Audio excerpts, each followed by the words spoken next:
Negeri ini memanggilmu kawan, belajar bergerak berbagi untuk negeri. Guru penggerak majukan pendidikan, guru penggerak menghamba pada murid. Kreatif rancang pembelajaran, hargai potensi, tingkatkan prestasi, lahirkan profil pelajar Pancasila. Belajar bergerak. Assalamualaikum warahmatullahi wabarakatuh. Waalaikumsalam warahmatullahi wabarakatuh. Alhamdulillahirabbil alamin. Kami ucapkan terima kasih yang sebesar-besarnya kepada Ibu Kepala Sekolah yang sudah berhadir memenuhi undangan kami, Bapak Ibu dan Guru yang sudah berhadir memenuhi undangan kami dalam giat diseminasi kolaborasi aksi nyata calon guru penggerak CGP Angkatan 10 SDN 5 Timur Timur dengan tema budaya positif. Puji dan syukur terpanjatkan kehadiran Allah Subhanahu wa Ta'ala yang telah memberikan limpahan rahmat dan karunia-Nya sehingga kita dapat berkumpul di ruangan yang berbahagia ini. Serta salawat beriringan tak lupa kita sanjungkan kehadiran Nabi besar Muhammad SAW yang telah memberikan syafaatnya seperti yang kita rasakan pada hari ini. Sebelum kita selanjutnya akan sambungkan tentang motivasi dari Ibu Kepala Sekolah SDN Negeri 5 Timur Timur, yaitu Ibu Ellen Renawati SPG. Pada Ibu disilakan. Baik, Assalamualaikum warahmatullahi wabarakatuh. Waalaikumsalam warahmatullahi wabarakatuh. Alhamdulillahirabbil alamin. Assalatu wassalamu ala asrafil anbiya wal mursalin wa ala alihi washabihi ajmain. Puji beserta syukur, marilah sama-sama kita panjatkan kehadirat Allah Subhanahu wa Ta'ala yang mana dengan rahmat dan hidayahnya pada siang ini kita masih diberi kesempatan, kekuatan, kesehatan sehingga kita dapat bersama-sama mengikuti giat CGP Angkatan 10, yaitu tentang budaya positif. Insya Allah yang nanti akan kita laksanakan di sekolah kita ini. Itu mungkin tujuan besarnya ya, ibu-ibu CGP. Nah, kemudian salam tidak lupa pula kita sampaikan kepada Nabi besar Muhammad SAW yang mana telah membawa kita umatnya dari alam kegelapan, dari alam kebodohan kepada alam yang terang dan penuh dengan ilmu pengetahuan sebagaimana yang kita rasakan saat ini. Yang saya hormati Ibu Wakil Kepala Sekolah SD Negeri 5 Timur Timur beserta seluruh Dewan Guru yang berhadir pada siang hari ini, istimewa kepada ibu-ibu CGP SD Negeri 5 Timur Timur yang alhamdulillah ada 6 orang untuk tahun ini kepada angkatan 10. Nah, terima kasih saya ucapkan kepada ibu-ibu yang hari ini akan menyampaikan atau tampil ya, presentasikan kegiatan yang berkenaan dengan modul 1.4. Nah, mudah-mudahan apa yang nanti kita terima ini dapatlah kita laksanakan di sekolah kita ini, tidak hanya tinggal di catatan atau tinggal di kegiatan ini, tetapi dapat terus kita laksanakan atau kita terapkan di sekolah ilmu apa-apa yang kita dapatkan dari ibu-ibu CGP ini. Sekali lagi saya mengucapkan terima kasih banyak kepada ibu-ibu. Mari terus kita berkarya atau berinovasi untuk kemajuan kemajuan SD Negeri 5 Sumur Timur ini. Mungkin hanya ini yang dapat saya sampaikan. Lebih dan kurangnya mohon maaf.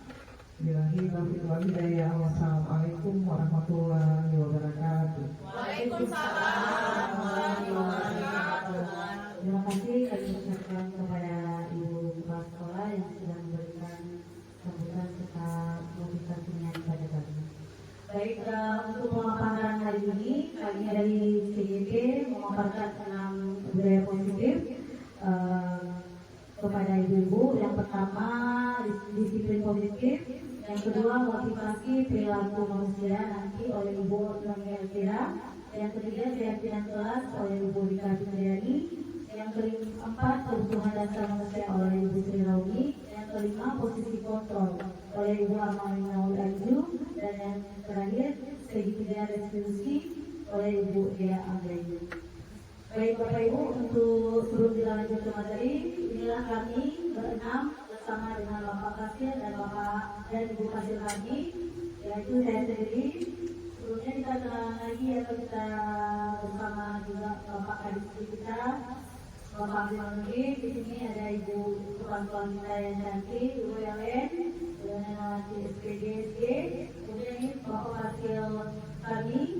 Di bawah naungan Bapak Kasir ini kami bertiga, yaitu saya sendiri, Ibu Nining Karyani, dengan PP Bapak Luis Memori. Yang kedua ada Ibu Rika Fitri dengan Ibu PP-nya Ibu Galia SPD.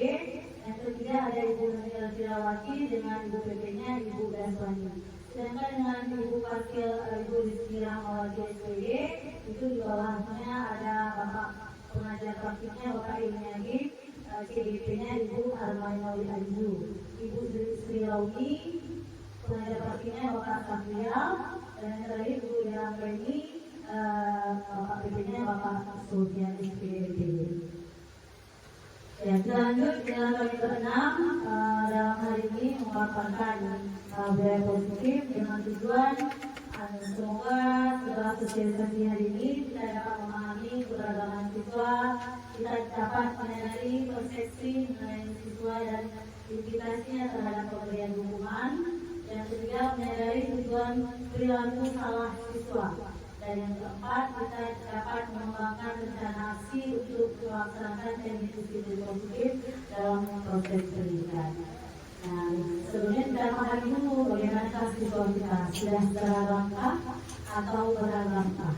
Ini harus sama-sama kita pahami dengan melihat berbagai macam keragaman yang ada di sekolah kita, baik di lingkungan sekolah maupun di lingkungan masyarakat. Dan hakikatnya kita kadang terbiasa dengan keragaman, tidak terbiasa dengan keseragaman. Jadi sejak dini kita itu sudah disuguhkan oleh keragaman di sekeliling kita, karena Allah menciptakan berbagai macam keragaman untuk keseragaman antara satu dengan yang lain.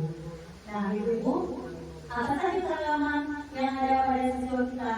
Nah, di sini ada beberapa. Yang pertama tentang kesukaan. Tentunya anak didik kita ini memiliki kesukaan yang berbeda-beda. Kita harus paham itu. Ada yang inginnya belajar dengan bernyanyi, ada yang inginnya belajar menulis saja, atau yang aneh-aneh. Nah, harapannya juga mereka punya harapan yang berbeda dalam setiap pembelajaran. Keyakinan mereka juga berbeda. Terkadang mereka yakin dengan apa yang saya sampaikan. Terkadang anak yang mungkin kadang-kadang tidak yakin dengan apa saya sampaikan, lebih percaya kepada wali kelasnya.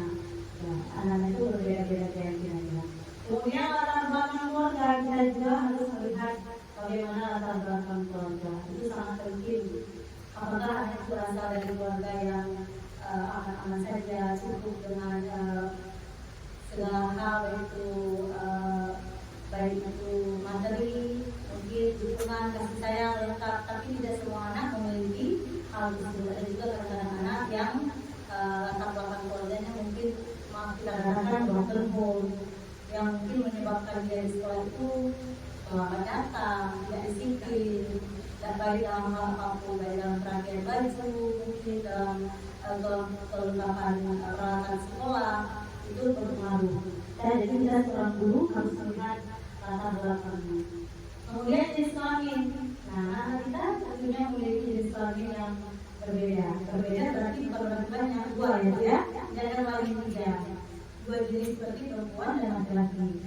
Cara kita menerapkan disiplin kepada anak perempuan dengan kepada anak laki-laki itu berbeda.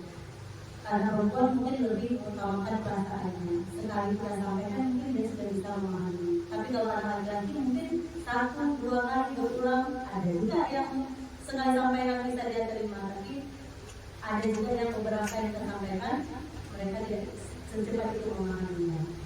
Kemudian untuk fisik anak itu berpengaruh juga. Yang lebih kadang nanti lebih lambat geraknya, ya kan? Yang kecil mungkin lebih fisik, lebih cepat, lebih mudah. Itu latar belakangnya. Dan kemampuan juga berbeda-beda antara satu anak dengan anak yang lain. Nah, keragaman ini berbeda pada peserta didik. Ada yang mampu menguasai diri, ada yang mampu hanya memahami alam, ada yang suka yang mampu hanya bagian religius keagamaan, ada yang hanya mampu di bagian sensorik saja, ada juga yang mampu di bagian matematik, ada yang mampu di bagian estetik, berbahasa, musikal, spasial, dan ada yang mampu bekerja sama dengan orang lain. Jadi kita tidak bisa memaksakan anak-anak itu harus sesuai dengan kemampuan kita. Anak-anak itu harus kalau menurut Bapak Dirjen Dewantara, kita itu harus menghamba kepada anak. Artinya bukan menyembah. Menghamba itu artinya mengikuti keinginannya, tapi sesuai dengan aturan-aturan yang ada. Artinya kita mengikuti mereka, tapi kita tetap dalam memimpin, menuntun, bukan menuntut sesuai dengan yang kita inginkan. Nah, itu maksudnya. Masih semangat Bapak Ibu? Masih semangat Ibu? Kita SPG dulu lah ya. SPG-nya yang kali ini clue-nya apa yang saya ucapkan, itu yang Ibu ucapkan. Ya. Kalau saya bilang ayam, jadi Ibu bilangnya ayam. Kalau Ibu bilang bebek, saya bilang bebek, berarti Ibu bilang bebek ya. Ayam, coba 1, 2, 3. Ayam. Bebek. Ayam. Bebek. Ayam. Ada berapa ayamnya? Ada berapa? 2. Kan punya berapa? Ikuti apa yang diucapkan. Tapi kalau punya 3, berarti punya buku.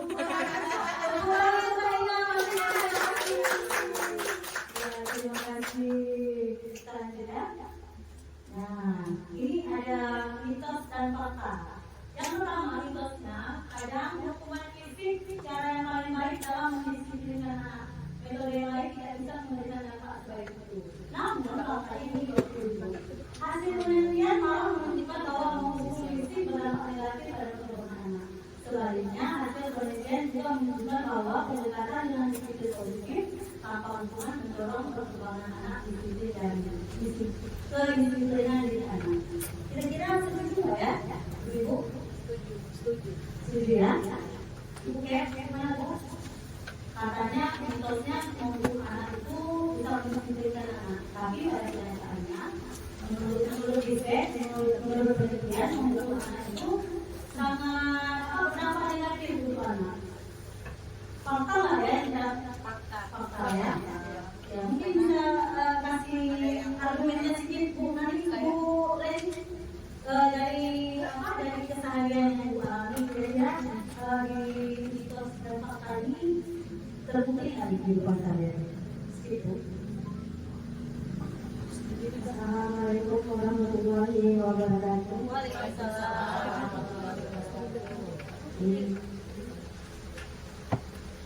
Ini contohnya di dalam kelas saya ya.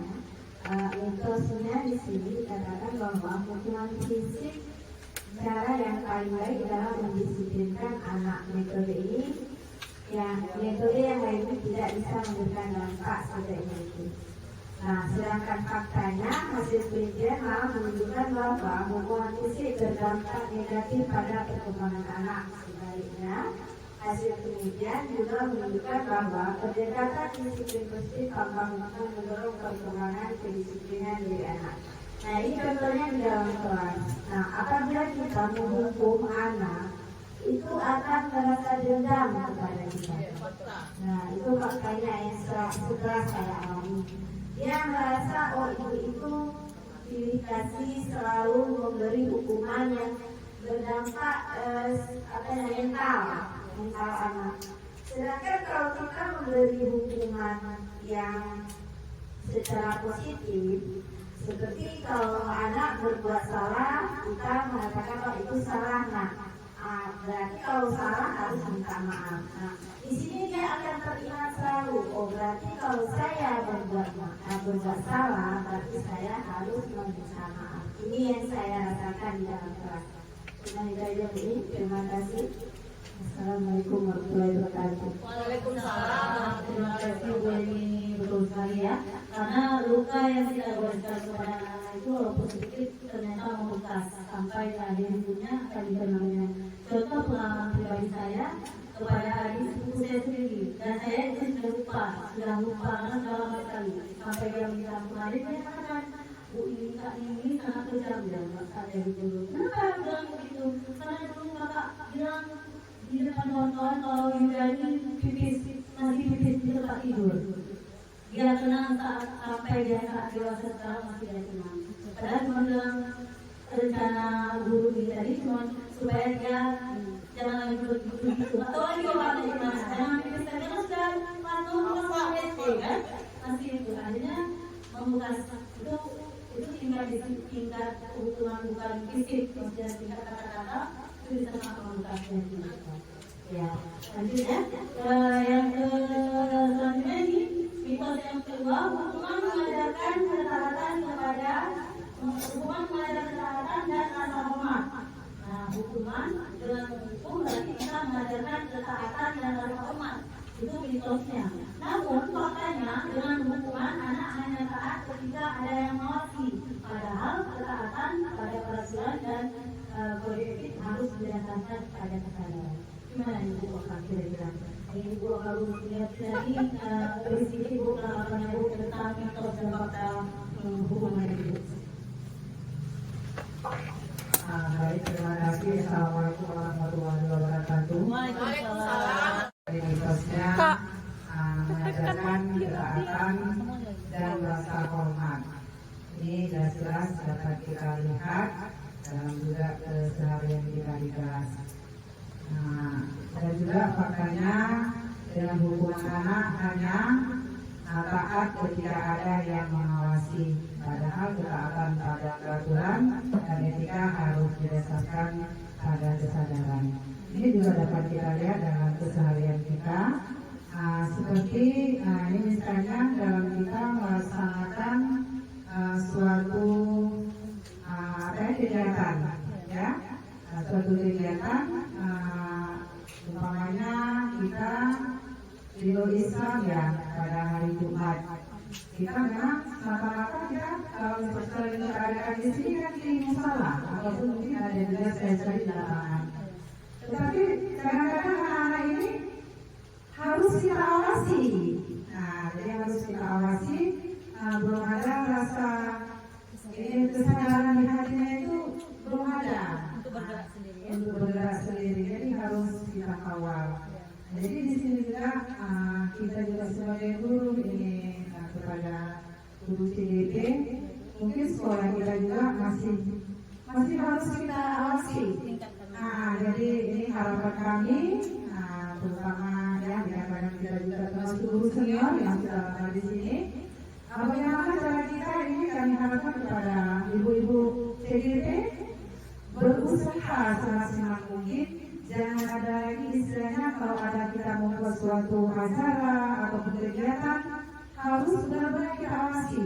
Ini kami mohon kepada guru PDB bisa anak-anak itu sadar sendiri, ya, sadar sendiri bagaimana peraturan ataupun yang kita peraturan yang kita buat di sekolah. Jangan lagi kita lihat di lapangannya banyak itu guru harus mengawasi, tapi kadang-kadang anak-anak itu juga belum bisa untuk menaati peraturan mereka. Jadi hanya ini mungkin yang kami rasakan, yang kami sampaikan kepada Ibu. Terima kasih atas kepercayaan dalam jawaban ini. Assalamualaikum warahmatullahi wabarakatuh. Waalaikumsalam. Ya, seperti pengalamannya ya, sangat penting bagi kita memang mendisiplinkan anak tanpa menghukum. Itu tadi tujuannya. Selanjutnya, nah di sini di ujung rotan ada emas. Mitosnya mengatakan di ujung rotan ada emas. Artinya apa? Rotan itu kan kalau pada zaman dahulu sering digunakan untuk mengukur anak. Ya Bu ya. Ini apalagi di zaman lama ya, yang lama kalau nggak ngaji sering dipukul kalau anaknya pakai rotan supaya mau pergi ngaji.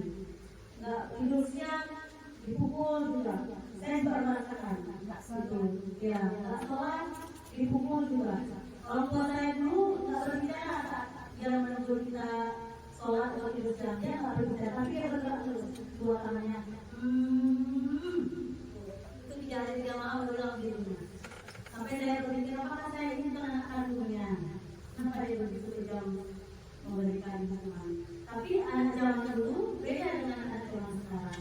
Sekarang kecanggihan teknologi berbagai macam yang masuk dari dunia luar itu tidak bisa kita bendung lagi hal-hal yang demikian.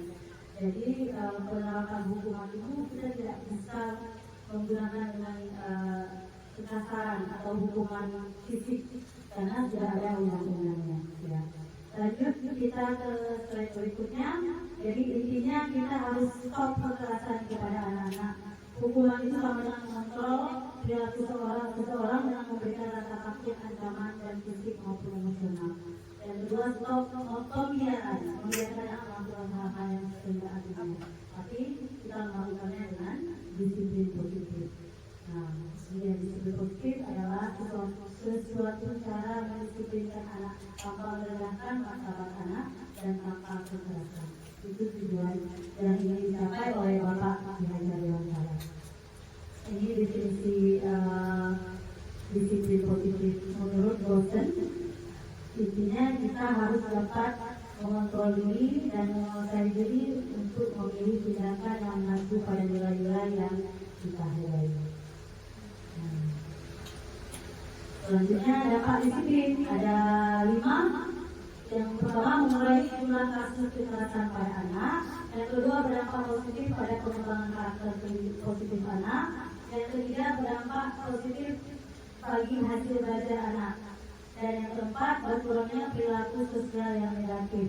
Dan yang kelima, guru dan orang tua memiliki cara yang lebih baik dalam mendidik anak. Nah, ini dia disiplin positif itu, anak itu tidak perlu dihukum.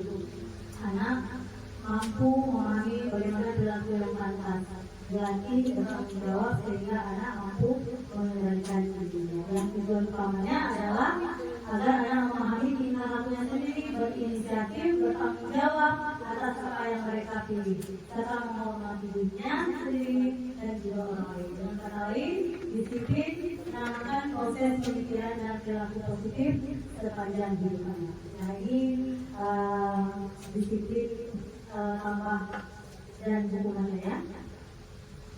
Kalau disiplin itu tidak mengandung kekerasan, anak berperilaku positif, sadar bahwa perilaku negatif memberikan dampak yang buruk.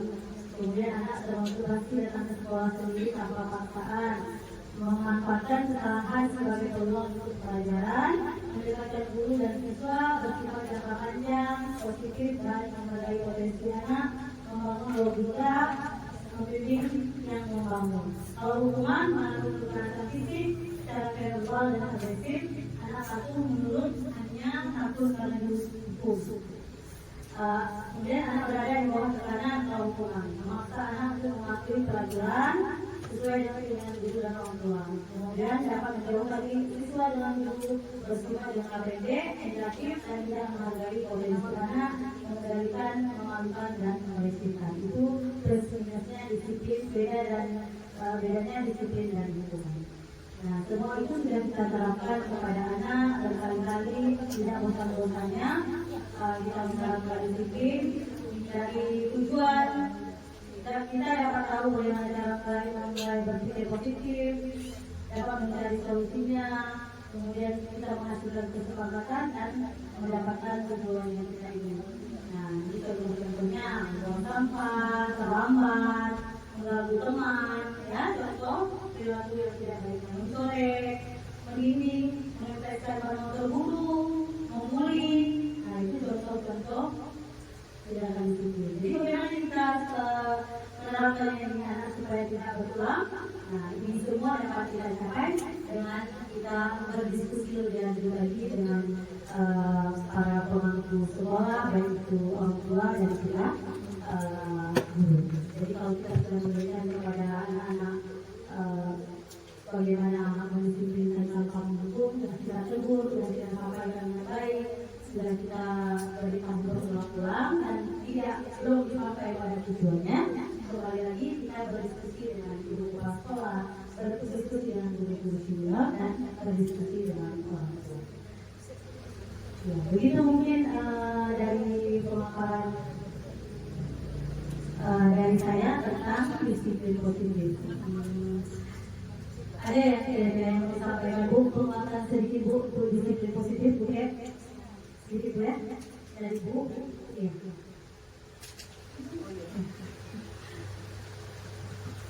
Baik, untuk disiplin positif yang ingin kita terapkan di sekolah kita ini ya, terutama sekali. Nah, mungkin untuk hal ini tidak hanya guru penggerak atau calon guru penggerak yang menggerakkan nantinya, tetapi kita bersama-sama. Mungkin untuk disiplin positif itu kita sudah sama-sama mengetahui apa-apa tadi yang disampaikan oleh Bu Nini. Tidak perlu saya paparkan lagi mungkin ya, kita sudah sama-sama tahu. Nah, untuk kedepannya mari terus kita bergerak bersama agar anak-anak kita nanti dapat lebih disiplin atau mendisiplinkan diri, lebih semangat lagi belajar dan lain-lain yang apa-apa yang kita inginkan nantinya. Demikian mungkin Bu Ni. Terima kasih Ibu Kepala Sekolah. Artinya ke depan kita berarti tidak lagi menghukum dengan hukuman, tapi dengan pembiasaan yang menumbuhkan karakter dalam dirinya. Itu aja yang mungkin Ibu-Ibu yang dapat saya sampaikan. Terima kasih. Lebih dan kurang saya mohon maaf. Wabillahi taufiq wal hidayah. Wassalamualaikum warahmatullahi wabarakatuh. Selanjutnya pemaparan materi tentang motivasi perilaku manusia oleh Ibu Noni Elvira. Kepada Ibu silakan.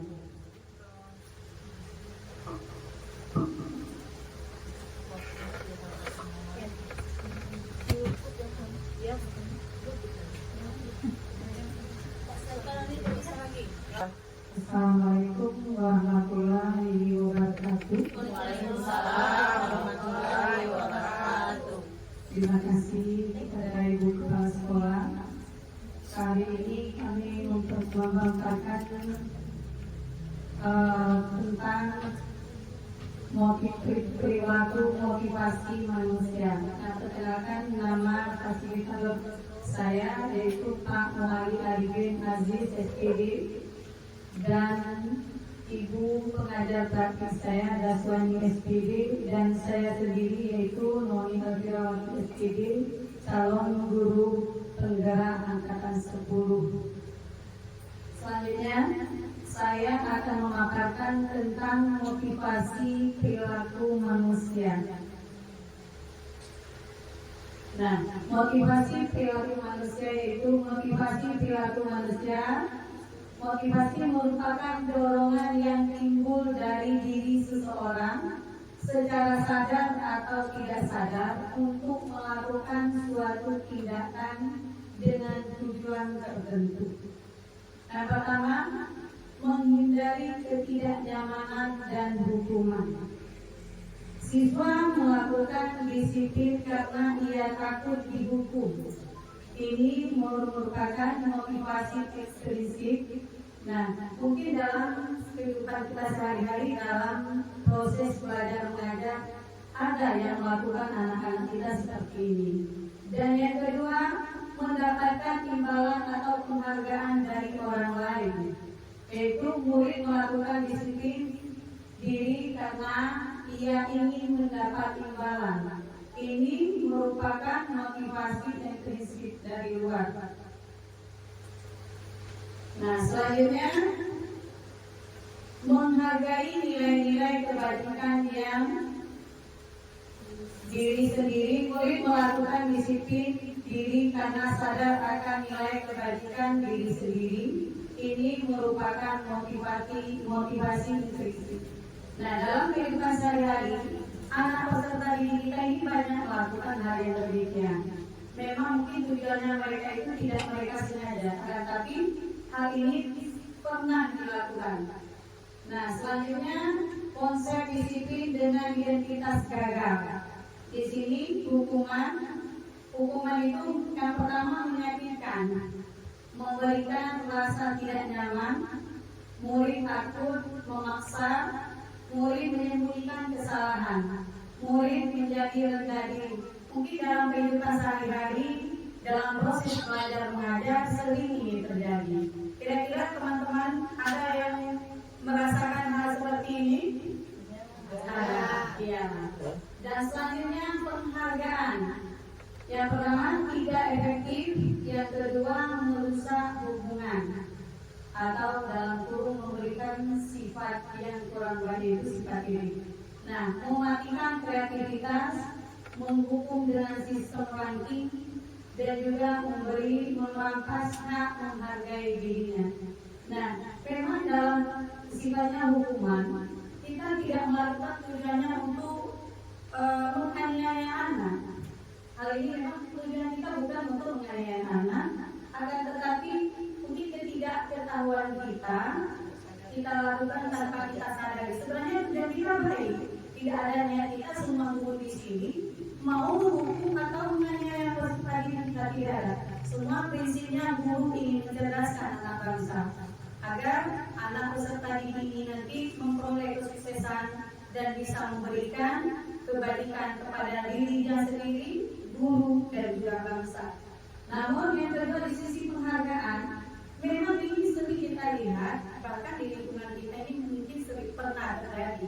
Tujuan kita memberi penghargaan tidak lain tidak bukan memberi motivasi.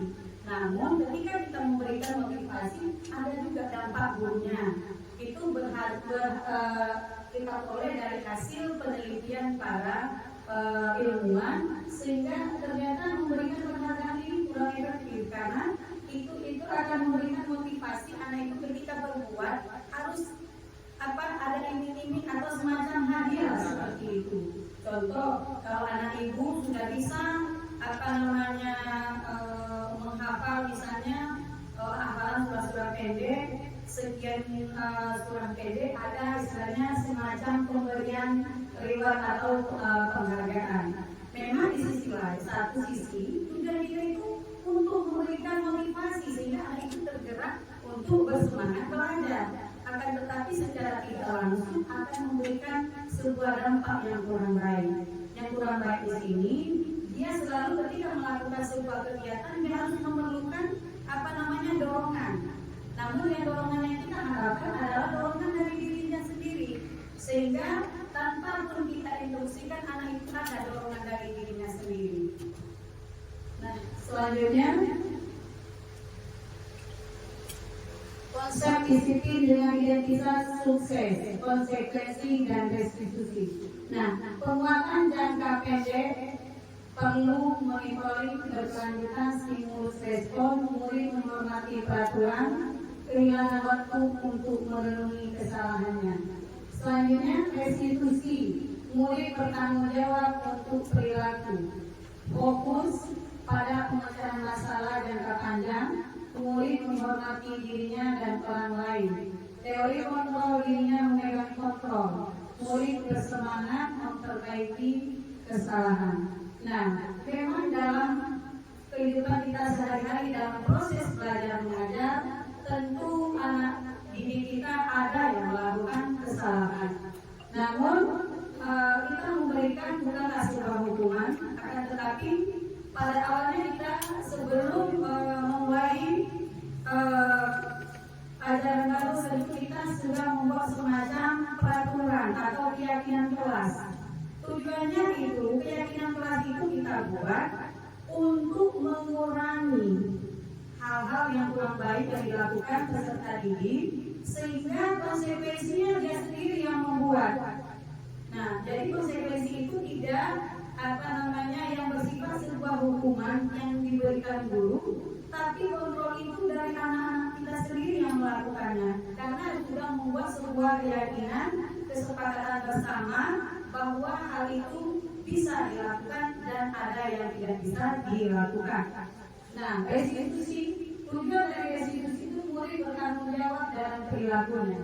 Ya, ketika anak melakukan kesalahan, kita berusaha dan sebaik mungkin kita memberikan sebuah restitusi yang terbaik.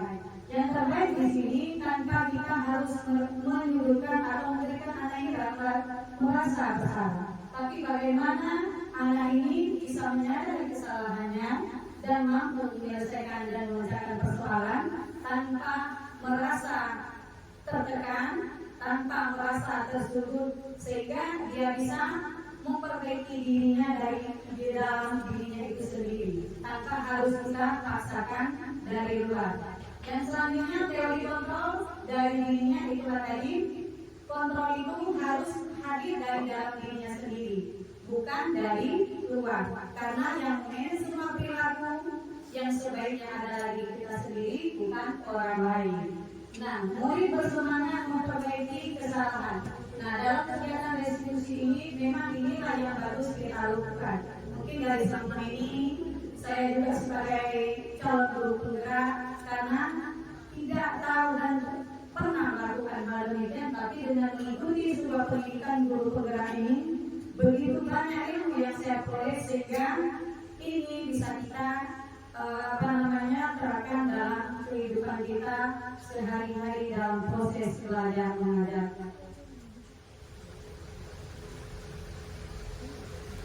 Nah, selanjutnya dengan cara menanamkan disiplin positif pada murid. Selanjutnya pengertian restitusi. Restitusi adalah proses menciptakan kondisi bagi murid untuk memperbaiki kesalahan mereka, sehingga mereka bisa kembali kepada kelompoknya dengan karakter yang lebih kuat.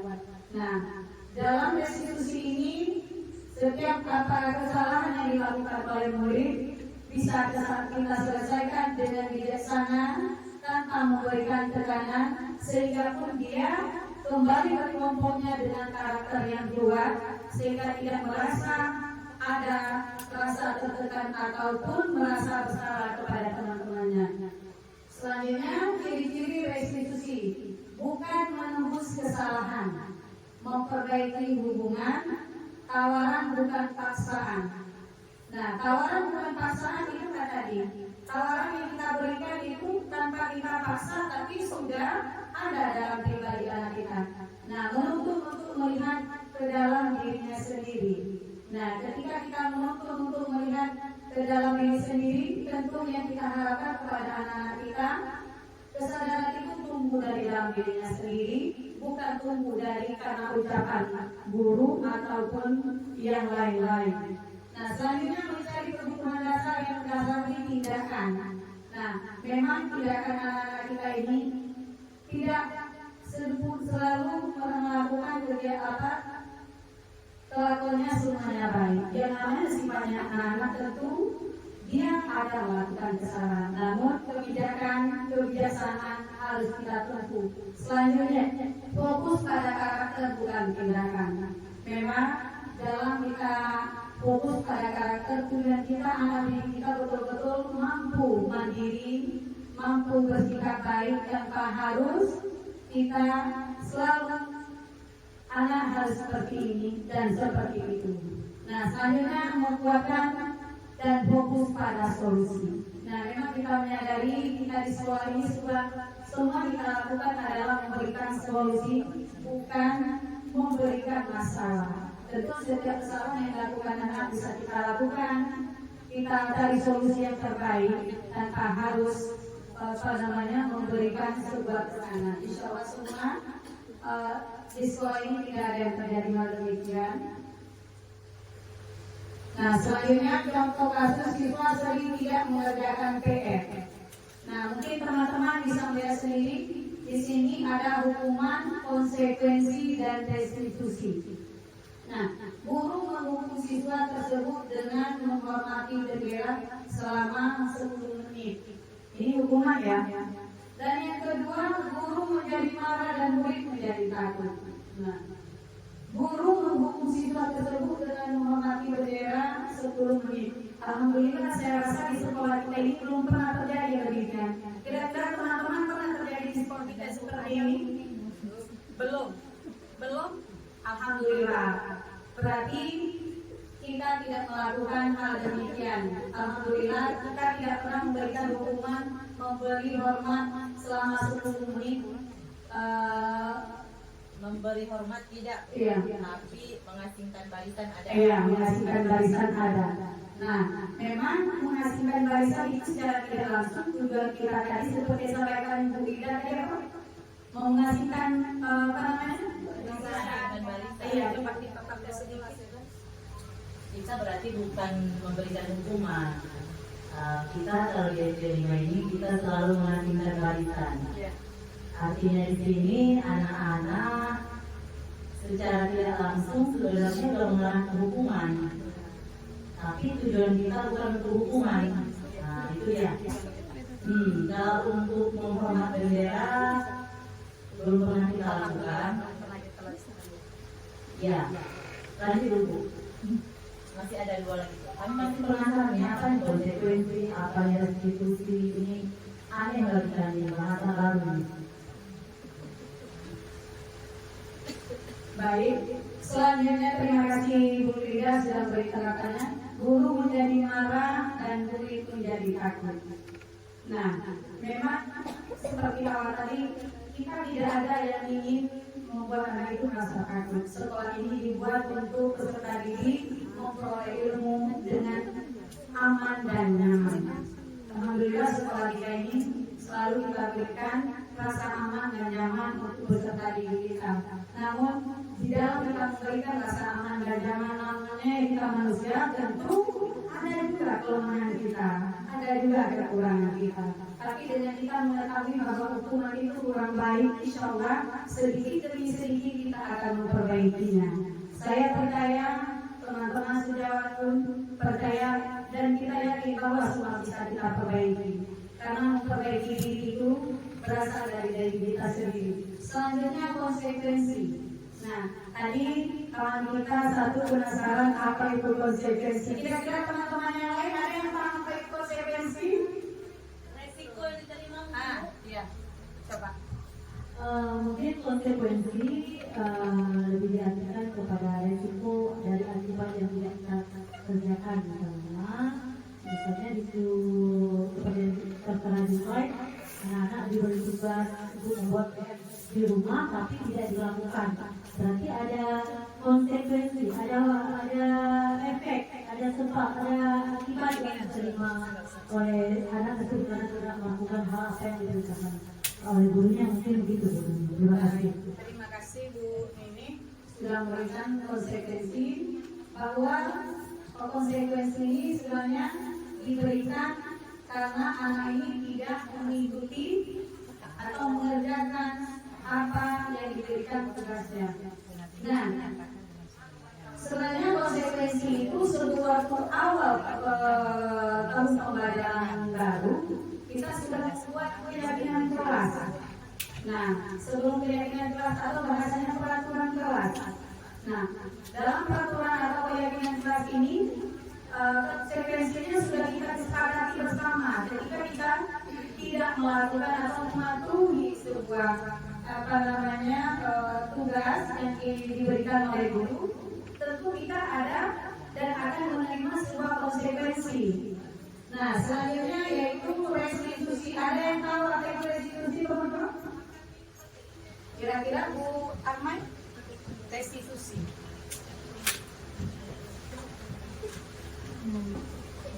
Kemudian, dokter terima kasih kepada guru. Baiklah, restitusi itu ialah menanyakan keyakinan kepada murid.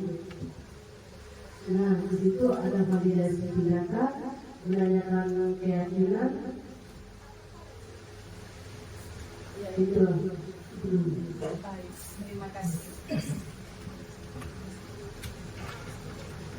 Nah, restitusi ini sendiri sebenarnya kita berikan ini adalah sebuah menanyakan sebuah persoalan sehingga kita tahu kenapa bisa terjadi persoalan itu sendiri. Guru harus menanyakan apa dulu persoalan sehingga seorang anak misalnya tidak mengerjakan PR. Di mana kendala anak kita? Karena di dalam kegiatan ini kita tidak bisa langsung ponis anak saya tidak pernah kita tidak mengerjakan PR karena malas. Nah, itu yang kita hindari. Namun kita lakukan di restitusi, kita panggil kenapa tidak mengerjakan PR. Nah, kenapa kita lakukan supaya persoalan yang di anak tersebut kita tahu kita tidak terkendala di mana. Mungkin bisa jadi orang tuanya sakit dan tidak berada di rumah. Orang tuanya tidak berada di rumah sehingga tidak ada yang membimbing anak di rumah. Bisa jadi hal itu terjadi karena kita kan tidak tahu setiap murid itu memiliki persoalan tersendiri di rumah. Bisa jadi makanya kita perlu menanyakan apa yang terjadi kepada anak kita. Selanjutnya membantu siswa menyelesaikan masalahnya. Nah, dengan kita menanyakan persoalan seorang anak yang tidak melakukan PR, sehingga kita tahu persoalannya dan kita bisa memberikan solusi yang terbaik apa yang sebaiknya anak ini lakukan sehingga dia tidak merasa bersalah dan tetap semangat mengikuti pembelajaran. Selanjutnya, guru terbuka dan siswa menghargai dirinya dan orang lain. Nah, sehingga ketika guru melakukan komunikasi dari hati ke hati kepada guru sehingga menimbulkan rasa nyaman apa yang tidak dilakukan sehingga anak itu menyadari bahwa yang dilakukan adalah salah dan mau memperbaikinya. Sedikit mengenai lanjut. Iya. Boleh pertanyaan dari sini. Sebentar dulu.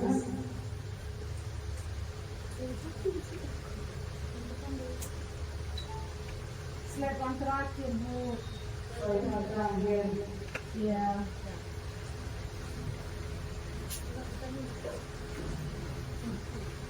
Ada yang ditanyakan juga? Ya, boleh.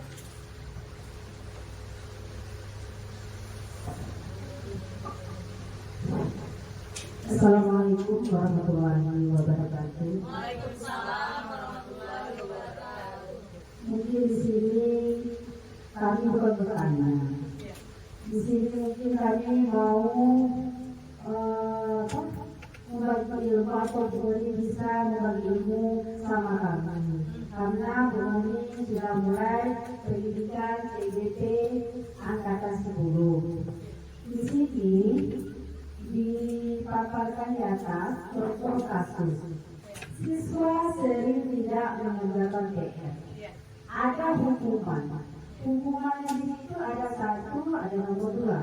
Di nomor 2 kami melihat guru menjadi marah dan murid menjadi takut. Di sini kami mau bertanya, Bu, tentang hukuman yang poin 2. Kalau kita tidak memarahi murid di dalam kelas, dia tidak mengerjakan PR, harus apa yang kita lakukan, Bu? Apa yang harus kita arahkan kepada murid? Misalnya, kalau misalnya di sini kita kalau tidak marah, anak-anak zaman sekarang ini tidak mendengarkan lagi, Bu. Secara lembut, dia tidak mau tahu. Malahan kita berada di openya lagi. Jadi, kami mau bertanya kepada Ibu, bagaimana cara kita mengatasi murid yang sering tidak mengerjakan PR dengan tidak marah kepada murid, agar murid tidak takut kepada guru. Sekian, terima kasih. Assalamualaikum warahmatullahi wabarakatuh. Terima kasih pertanyaan dan masukan yang sangat luar biasa dari teman kita. Nah, sebelum saya menjawab, kira-kira rekan-rekan sejawat ada yang tahu jawabannya? Frida?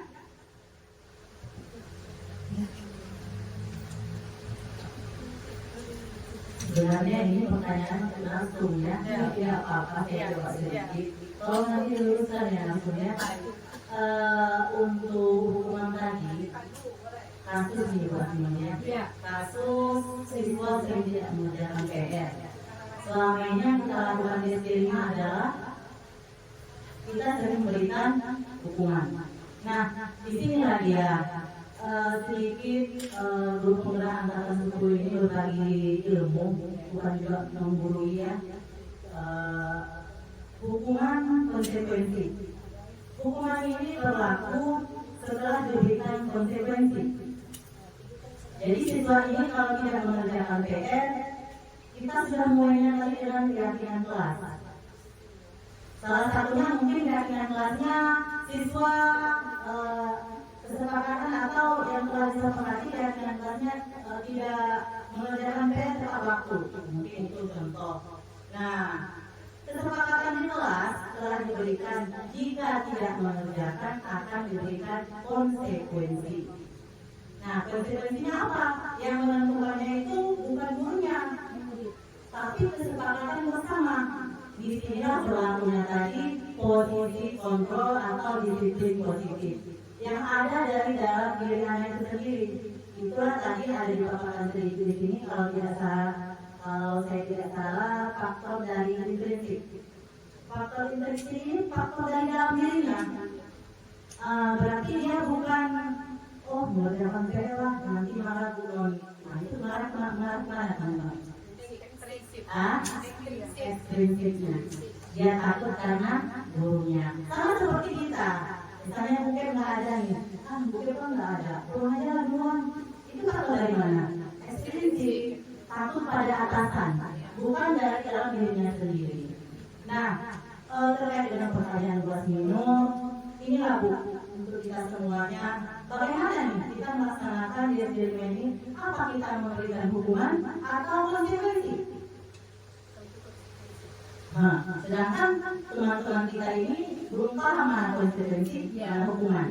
Nah, kalau berlakunya hukuman setelah kita lakukan konsekuensi, konsekuensinya mungkin tidak mengerjakan dapat konsekuensi. Setelah itu nggak berlaku untuk semua anak. Maksudnya anaknya keseimbangan dengan catatan anak yang sama, ya kan? Berlaku ada hukuman. Kan tidak boleh menghukum lagi tidak. Kalau pernah ditanyakan, kalau anak ini, tapi tidak semua siswa sudah dilaksanakan konsekuensi, biasanya di anak SMA karena ukil dengan gurunya. Dia terus memang dengan sengaja melaksanakan melanggar konsekuensi. Berlakulah dia hukuman. Hukuman seperti apa? Musyawarah dulu dengan gurunya, jangan gurunya tindakan. Mungkin itu ya.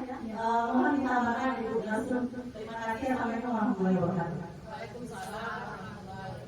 Luar biasa tepukannya sama Ibu Indrahela. Nah, tadi seperti pertanyaan Ibu Rasmino. Nah, apabila anak yang tidak melakukan atau mengerjakan PR, kita berikan hukuman. Nah, sebaiknya hukuman itu tidak dulu kita berikan. Pada awal ajaran tahun baru itu kita kan buat keyakinan kelas. Nah, ketika di dalam keyakinan kelas itu kita ada di situ membuat PR.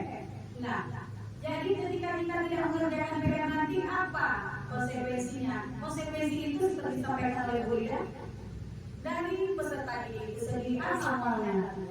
Nah, sehingga ketika kesalahan itu berulang, sudah dilakukan pendekatan 1, 2, 3 masih juga berulang. Ternyata dengan hakim yang sama. Nah, kita lakukan, guru tetap tidak boleh memberikan tindakan. Nah, kita ada atasan, ada rekan sejawat, kita komunikasikan, kita musyawarahkan dengan baik apa yang kita terbaik terhadap peserta ini, sehingga anak ini nanti tidak merasa tertekan, namun kita berikan solusi yang terbaik sehingga anak kita itu bisa melanjutkan pendidikannya dan bisa menyelesaikan pendidikannya dengan baik. Karena kita di sekolah berharap sekolah ini bukan memberi kesalahan tapi memberi solusi. Kehadiran kita sebagai guru bukan memberikan kegelapan tapi kita memberikan cahaya penerangan. Sehingga anak peserta didik kita ke depannya menjadi anak-anak yang berkualitas tanpa merasa tertekan, tanpa ada merasa dendam, karena ketika anak tersakiti tak usah jauh-jauh. Saya dulu pernah merasakan kawan yang lain yang melakukan kesalahan, saya yang tertimpa. Ya, dia yang keluar pagar, saya yang melihat, saya yang dipukul. Sehingga ketika saya rasakan hal itu sampai hari ini, ketika bertemu dengan guru yang pernah memukul saya, satu sisi terima kasih guru, di sisi yang lain dulu ibu bapak itu pernah memukul saya karena saya tidak melakukan kesalahan. Jadi dengan kita mengikuti kegiatan ini, semoga kita menjadi guru-guru hebat. Tidak ada yang tidak hebat, menjadi guru itu adalah hebat. Kenapa? Karena membutuhkan kesabaran yang luar biasa, sehingga mampu kita memberikan yang terbaik kepada peserta didik kita, sehingga kita menjadi guru yang baik dan bahagia serta dicintai oleh muridnya. Guru adalah yang selalu dilindungi muridnya, bukan guru yang cerdas, tapi guru yang dilindungi oleh murid. Dapat itulah ya, guru yang selalu memberikan rasa aman, nyaman, dan kebahagiaan, sehingga ketika guru tidak hadir ke sekolah selalu dicari oleh murid tercinta. Kenapa guru tidak hadir? Mungkin hanya ini yang bisa saya berikan. Lebih kurang saya mohon maaf. Assalamualaikum warahmatullahi wabarakatuh.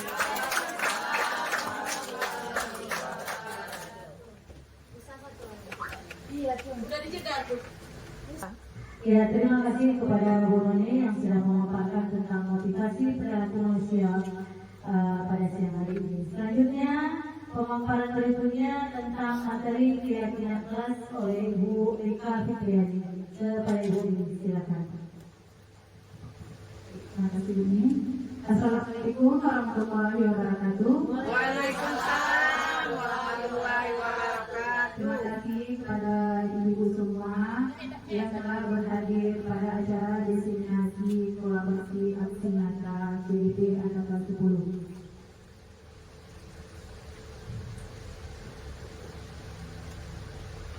Perkenalkan, saya di sini calon guru penggerak Angkatan 10. Saya sendiri Rika Fitriani dan fasilitator saya yaitu Bapak Mali Arifin Aziz SPD dan tenaga praktik saya yaitu Ibu Herlianti SPD.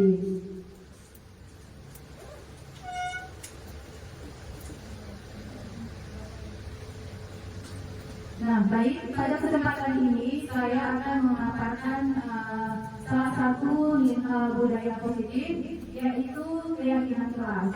Mungkin sebelumnya Ibu sudah pernah dengar tentang keyakinan kelas? Ada yang sudah pernah mendengar dan mungkin ada yang belum pernah mendengar ya, karena mungkin belum diterapkan di kelas ibu-ibu semua. Baik, kita lanjut. Nah, di sini ada pertanyaan, mengapa keyakinan kelas? Mengapa bukan peraturan? Dan di sini juga terdapat soal, mengapa kita memiliki peraturan tentang penggunaan helm pada saat mengendarai kendaraan roda 2 atau motor? Nah, ketika kita mengendarai roda atau motor, kita menggunakan helm. Nah, sebetulnya apa tujuannya? Apa nilai yang terdapat ketika kita menggunakan helm? Keyakinan apa di situ, Bapak Ibu? Melindungi kepala. Melindungi kepala. Melindungi kepala. Tujuannya yaitu untuk keselamatan. Nah, kemudian yang kedua, mengapa kita memiliki peraturan tentang penggunaan masker dan mencuci tangan setiap saat? Apalagi karena kita di tempat umum ya, Ibu ya. Kemudian ketika kita makan, kita dianjurkan juga untuk mencuci tangan. Nah, keyakinan apa di sini? Kira-kira? Kalau nggak cuci makan, terdoktrin di pikiran kita itu pasti kuman-kuman itu akan masuk ke dalam. Jadi kita yakin kalau kita cuci tangan itu pasti bersih tangan kita gitu. Iya, intinya fungsinya untuk menjaga kesehatan. Nah, begitu juga dengan dia, mengapa keyakinan kelas? Mengapa bukan peraturan kelas? Nah, jadi kita akan lihat. Nah, tujuan kita membuat tadi keyakinan kelas yaitu untuk mendukung motivasi intrinsik kembali bernilai-nilai keyakinan-keyakinan yang lebih menggerakkan seseorang dibandingkan mengikuti serangkaian peraturan-peraturan. Jadi di antara peraturan dengan keyakinan kelas, nah menurut Bapak Ibu mana yang lebih baik? Peraturan atau keyakinan? Sedangkan keyakinan ini berasal dari dalam diri individu. Ketika membuat keyakinan, bukan guru saja di situ yang berperan, tapi kita bersama dengan anak-anak. Sedangkan peraturan itu lebih ke tatanan atau contohnya saja peraturan sekolah yang membuat sudah pasti kepala sekolah dan guru-guru. Sedangkan anak-anak di situ tidak kita libatkan. Sedangkan peraturan, sedangkan keyakinan itu kita nanti akan melibatkan anak-anak, bukan juga kita sendiri ya, bukan cuma guru, tapi kita akan melibatkan siswa. Nah di sini ada perbedaan peraturan dan keyakinan kelas. Kita lihat sama-sama ibu ya, perbedaan peraturan dengan keyakinan kelas. Nah, kalau peraturan yang pertama, selalu kembalikan buku ke tempatnya. Ini merupakan sebuah peraturan ya. Sedangkan untuk keyakinan, mengembalikan buku pada tempatnya. Kalau pada keyakinan kelas, itu bisa kita istilahnya menumbuhkan semangat tanggung jawab anak-anak. Jadi tidak lagi kita buat dalam bentuk peraturan, tapi dengan keyakinan kelas, yaitu tanggung jawab. Kemudian yang kedua, dilarang mengganggu orang lain. Nah, contoh peraturannya mengganggu orang lain. Sedangkan di keyakinan kelas, di situ kita wajib berkomitmen. Kemudian yang peraturan yang ketiga, hadir di sekolah 15 menit sebelum pembelajaran dimulai. Nah, di sini lebih ke kalau ada keyakinan kelas itu merupakan berkomitmen ya, hadir di sekolah. dilarang mengganggu orang lain. Dilarang mengganggu orang lain itu kalau pada keyakinan kelas itu menghormati orang lain. Kemudian hadir di sekolah sebelum 15 menit pembelajaran dimulai. Nah, kalau ini lebih ke komitmen ya, artinya komitmen kita hadir 15 menit sebelum pembelajaran dimulai. Nah, kemudian dilarang melakukan kekerasan. Kalau pada keyakinan kelas itu lebih ke keselamatan dan keamanan. Dan peraturan selanjutnya pergantian atau menunggu giliran. Nah, ini lebih kalau pada keyakinan kelas yang kita buat asal lebih ke menghormati orang lain juga. Dan peraturan selanjutnya jangan berlari di kelas atau koridor. Nah, kalau pada keyakinan kelas itu juga akan berada pada keselamatan dan keamanan. Jadi selanjutnya, nah keyakinan kelas, sifat-sifat pada keyakinan kelas, yaitu yang pertama lebih abstrak dari peraturan. Arti lebih abstrak di sini lebih singkat. Kalau peraturan tadi kan banyak ya Bu, bahasanya pun panjang lebar kita menguraikannya. Tapi kalau pada keyakinan itu lebih abstrak, artinya disingkat atau diringkas. Kemudian berupa pernyataan universal. Maksud universal di sini umum.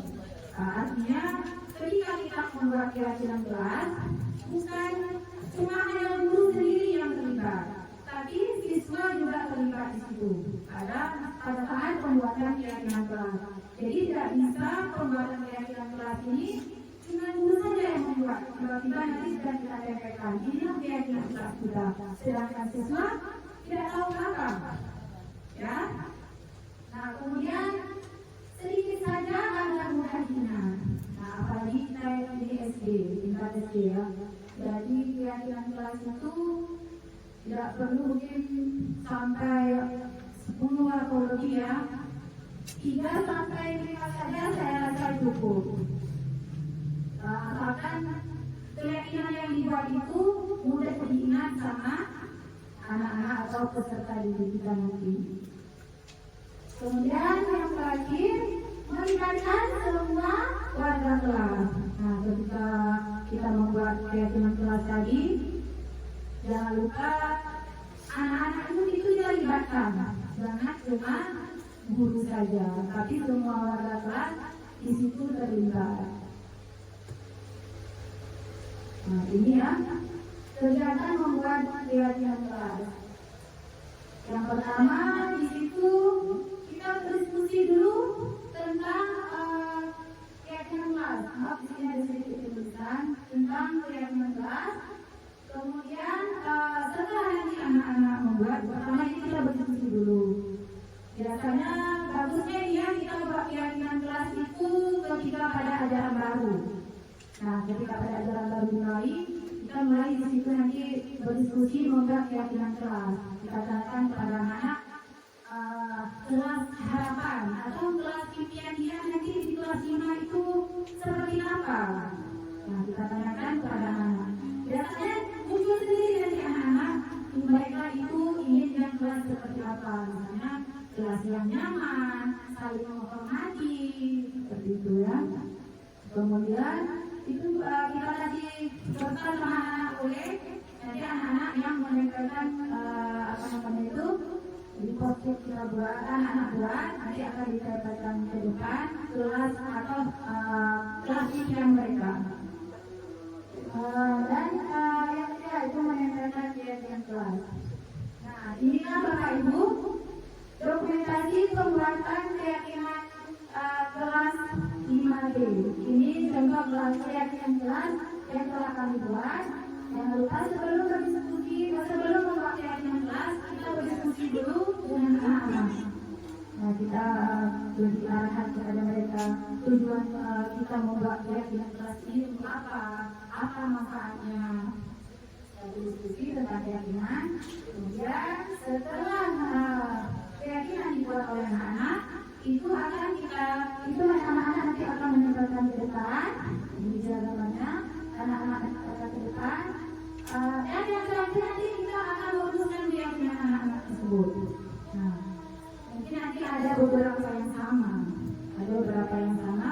nanti kita cukup ambil yang misalnya ada 3 yang sama, kita ambil 1 saja dan bahasanya pun nanti apa namanya ya, yang sederhana saja, yang mudah dipahami dan mudah diingat oleh anak-anak. Nah, setelah diskusi tadi, inilah keyakinan kelas kami yang sudah disimpulkan. Yang pertama ada bertanggung jawab, toleransi, disiplin, tolong menolong, dan menjaga kebersihan kelas. Nah, ini bukan guru saja yang membuatnya, bukan dari guru, tapi dari anak-anak sendiri. Dan guru pun juga terlibat, guru mengarahkan. Nah, jadi kesimpulannya, keyakinan kelas diterapkan sebagai salah satu cara dalam membangun budaya positif untuk memunculkan motivasi intrinsik pada diri siswa, dan keyakinan kelas harus berpihak pada murid dan dirumuskan bersama-sama murid untuk membangun kemandirian mereka. Jadi nggak boleh keyakinan kelas itu kita sendiri yang membuat guru sendiri. Ya, ibu ya, tapi kita ajak anak-anak juga bersama kita rumuskan keyakinan kelas. Misalnya kelas 3A, ayo kita rumuskan keyakinan kelas kita seperti apa. Artinya keyakinan kelas ini tujuannya untuk memunculkan motivasi intrinsik dari anak-anak, dari dalam diri anak.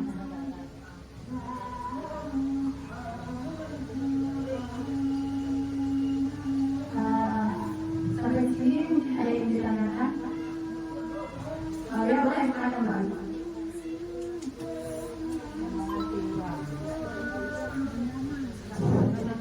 Assalamualaikum warahmatullahi wabarakatuh.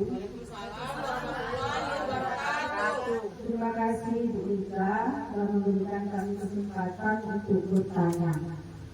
Tadi di sini Ibu Ika Fitriani sudah menjelaskan tentang pembuatan keyakinan kelas. Setelah penjelasan Ibu tadi dari pertama sampai yang terakhir kesimpulan, kami mau bertanya, apakah keyakinan kelas ini khusus kelas tinggi atau bisa dari kelas rendah atau bagaimana? Karena di sini dari pemaparan Ibu tadi, keyakinan kelas itu harus ada diskusi. Sedangkan di kelas 1, kelas 2, kelas 3, anak-anak kita kan sesuai di lapangan belum pernah berdiskusi ya Bu. Kita di kelas rendah ya kan Bu, ya kan? Apakah bisa keyakinan kelas ini bisa dibuat dari kelas rendah atau kelas tinggi aja? Terima kasih. Assalamualaikum warahmatullahi wabarakatuh.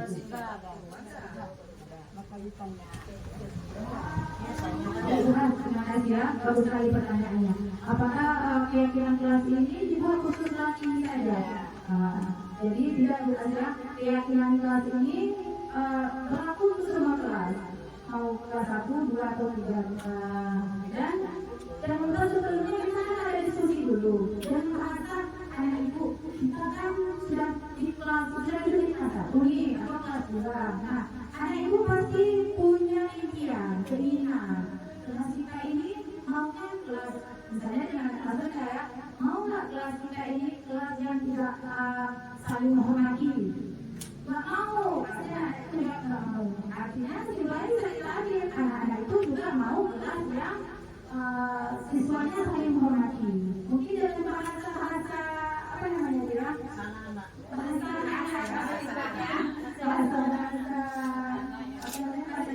Bahasa ibu terhadap anak-anak, mungkin seperti itu Bu Ari.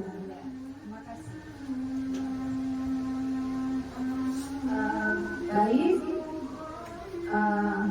sebelumnya mungkin saya berharap semua kita di sini nantinya akan membuat keyakinan kelas masing-masing, sehingga anak-anak nanti akan termotivasi dan lebih bertanggung jawab dengan nilai-nilai yang telah mereka yakini melalui keyakinan kelas. Ya, mungkin hanya ini pemaparan dari saya. Terima kasih kepada ibu semua. Saya yakin dengan doa, Rabbana atina fid dunya hasanah wa fil akhirati hasanah wa qina adzabannar. Assalamualaikum warahmatullahi wabarakatuh.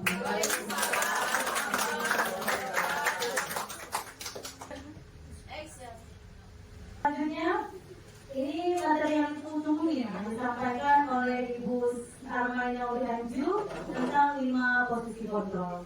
Kepada Ibu disilakan.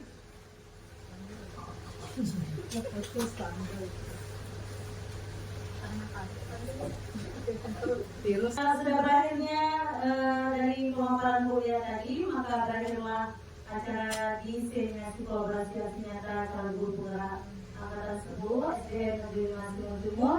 Terima kasih kepada Ibu Sekolah yang sudah berhadir. Terima kasih kepada teman-teman yang sudah mendukung atas kehadirannya hari ini. Kami mengucapkan banyak terima kasih. Lebih dan kurang kami mohon maaf. Wabillahi taufiq Wassalamualaikum. Bismillahirrahmanirrahim. Assalamualaikum warahmatullahi wabarakatuh. Perkenalkan, saya Ellen Renawati, SPD SD, Kepala Sekolah SD Negeri 5 Simul Timur, tempat di mana 6 orang guru penggerak angkatan 10 mengajar, yaitu 1 Ibu Nining Faryani, 2 Ibu Rika Fitriani, 3 Ibu Armainawi Anju, 4 Ibu Sri Raumi, 5 Ibu Ria Anggraini, 6 Ibu Nani Dartilawati. Saya bangga dengan Bapak dan Ibu Guru SD Negeri 5 Simul Timur yang mempunyai kinerja dan etos kerja yang tinggi, khususnya 6 orang guru penggerak angkatan 10 yang masuk dan sekarang mengikuti program calon guru penggerak angkatan 10. Bergerak, tergerak, menggerakkan. Diseminasi kolaborasi budaya positif yang dipaparkan oleh ibu-ibu calon guru penggerak angkatan 10 merupakan aksi nyata dalam program guru penggerak. Mudah-mudahan pengembasan ini bersifat permanen, menjadi motivasi dan contoh kepada anak-anak dan ibu guru serta warga sekolah SD Negeri 5 Simul Timur, sehingga nantinya peserta didik bisa menerapkan budaya positif sesuai dengan profil pelajar Pancasila. Demikian yang dapat saya sampaikan. Selamat kepada 6 orang guru penggerak angkatan 10 yang telah melaksanakan diseminasi kolaborasi budaya positif aksi nyata dalam program guru penggerak yang berjalan dengan baik, lancar, tanpa hambatan. Demikian, wassalamualaikum warahmatullahi wabarakatuh. Assalamualaikum warahmatullahi wabarakatuh. Perkenalkan, nama saya Krida Lela Fitriani SPDGR. Asal sekolah saya dari SD Negeri 5 Simul Timur. Saya adalah rekan sejawat Ibu Rika Fitriani SPD. Kemarin melaksanakan diseminasi budaya positif di sekolah kami, yaitu tentang keyakinan kelas. Alhamdulillah sekolah kami baru tahu, baru paham bahwa dengan melaksanakan keyakinan kelas, anak-anak lebih semangat, belajarnya pun lebih tenang, lebih tertib. Tujuan dilaksanakannya keyakinan kelas ini salah satunya menciptakan pembelajaran yang bermakna. Di saat pembelajaran itu anak-anak memunculkan idenya sendiri. Ide itu muncul dari diri anak-anak itu sendiri. Gurunya hanya membimbing dan memfasilitasinya saja. Nah, dari ide-ide itu muncul, mereka menciptakan sendiri keyakinan kelas. Kelasnya itu yang diciptakannya itu yang seperti apa. Ternyata mereka ingin kelasnya itu memang belajar yang nyaman, belajar yang senang. Nah, terima kasih Bu Rika Fitri, ilmunya sangat bermanfaat. Insya Allah ke depan akan kami terapkan terus di dalam kelas kami. Terima kasih. Assalamualaikum warahmatullahi wabarakatuh.